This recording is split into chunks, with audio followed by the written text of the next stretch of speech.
Hello mga mare! Welcome to my mini vlog!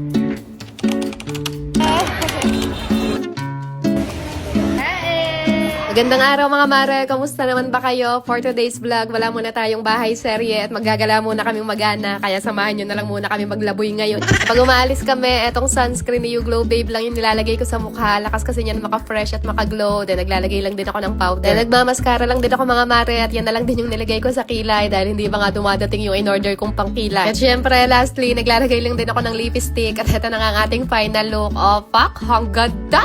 Pasensya na mga mare at feel na feel ko lang talaga magmaganda ngayon. Minsan lang naman to, kaya pagbigyan nyo na lang muna. Huy! Then, binabaon ko lang din itong sunscreen para mamaya kapag nahulas na tayo, meron tayo pang retouch. And syempre, konting pabango. Then, ready ko na rin pala kanina itong mga dadalhin namin para diretso alis na lang pagkatapos mag-ayun. Anyways, itong OOTD ko pala is from Lubito. Kung bet nyo rin yan, ilalagay ko na lang din yung link sa comment section. And fast forward mga mare, eto at nasa biyahe na kami. Ang ganda ng view dito sa dadaanan namin. Ang lakas maka-nature, tsaka maka-probinsya ba. Daanan din namin dito tong Taal Volcano. Bali, sarado kasi yung kalsada na palagi naming dinadaanan. Kaya dito kami sa way na to napadaan. Di namin kabisado yung daan dito mga mare. First time lang namin nakadaan dito. Kaya yun, at nag-waste na lang kami. And after almost 2 hours na biyahe, eto at nakadating na kami dito sa pupuntahan namin. At dito nga ang destination namin ngayon sa Sky Ranch. Linggo nga pala nung araw na to. Kaya yun, at sobrang dami ng tao at sobrang haba din ng pila. Birthday nga pala nitong aking pinakamamahal na darling ngayong araw. At ang gusto niya nga yung ganito, yung mamasyal na lang daw kami buong mag-anak ngayong birthday niya. Dahil siya ang birthday boy, kaya siya ang masusunod. At napakadali lang din naman namin kausap mag-iina. Kaya ibigay ang hilig at nang walang ligalig. Pero ang system mga mare, mukhang mas mag-e-enjoy yata kami dito mag-iina kaysa sa kanya. Lalong-lalo na nga tong batang maliit.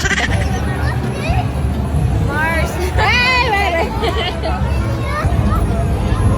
Ayun, meron nga biglang bumati sa atin na isang kumare natin dyan. Palagi din daw siya nanonood ng mga vlog natin. Kaya shout out sa'yo, Mari ko. Huy! Nakalimutan ko na din pala siya videohan dahil hinahabol din nga namin tong batang maliit niyan. Dahil ayan nga, kung saan-saan kagad nagtatatakbo tong bata-batuta na to. Sasaglit pa nga lang kami nakakapag-ikot-ikot niyan. Pero nagyaya na rin kagad kumain tong si ate at kuya. At medyo nagugutom na raw sila. Kaya ito, at kumain na rin muna kami. Walang masyadong pila dito sa Kenny Rogers. Kaya dito na lang kami kumain kahit medyo may kamahalan dito. Para naman mas mahaba-haba pa yung ipaggagala namin mamaya. Yes, mga mare, opo, mahal na to para sa akin dahil sanay lang naman kami sa Jollibee at Mang Inasal.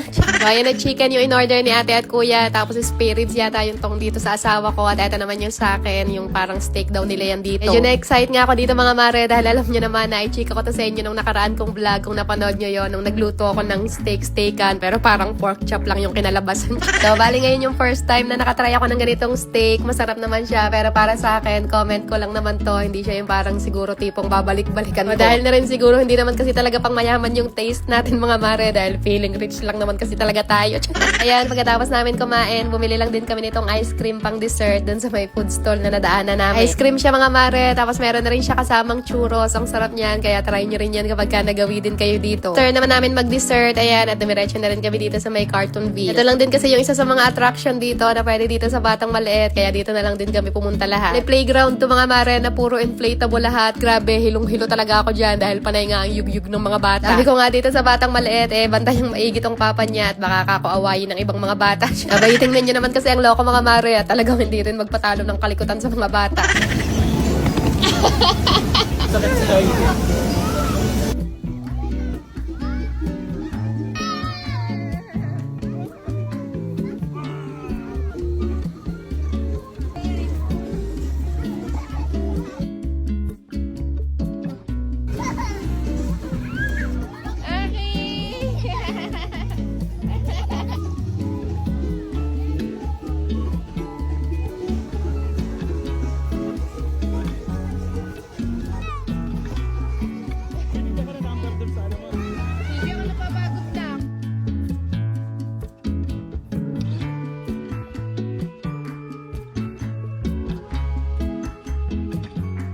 Grabe, sobrang nag-enjoy talaga dyan tong tatlo kong chikiting mga mare. Etong birthday celebrant pala. Lahat naman kami, sobrang nag-enjoy talaga dyan. Kaya paano, hanggang dito na lang muna ulit ang aming mga simpleng kaganapan. Kaya see you na lang ulit sa susunod nating vlog mga mare ko. Good night na muna. At ayun lang muna ulit for today.